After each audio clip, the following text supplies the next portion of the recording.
দৌলতপুর উপজেলার ১০ নং ইউনিয়নে গ্রাম আদালত নিয়ে সচেতনতামূলক অনুষ্ঠান অনুষ্ঠিত হয়েছে।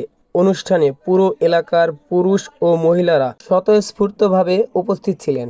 অনুষ্ঠানের মূল উদ্দেশ্য ছিল ৩ লক্ষ টাকার নিচে যে সকল পারিবারিক দ্বন্দ্ব ও ছোটখাটো বিরোধ রয়েছে সেগুলো আদালতের দীর্ঘসূত্রতা এড়িয়ে গ্রাম্য আদালতের মাধ্যমে দ্রুত ও সহজ সমাধান করা।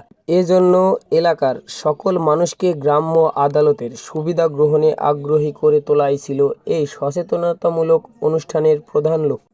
এখানে আরও বলা হয়, যদি কোনো নারীর ব্যক্তিগত কোনো সমস্যা থেকে থাকে সেক্ষেত্রে আদালতে থাকা ৫ জন প্রতিনিধির মধ্যে একজন নারী প্রতিনিধি থাকবে, যা নারীদের ব্যক্তিগত সমস্যাগুলির সমাধান করার জন্য কাজ করবে। সাধারণ জনগণ যে ৩ লক্ষ টাকার নিচে যেসব মামলাগুলো আছে গ্রাম আদালত হিসাবে ওনাদেরকে বলা হয়েছে, ওনারা প্রচার করা হয়েছে ওনারা যেন ইউনিয়ন পরিষদের মাধ্যমে এটা নিষ্পত্তি করে।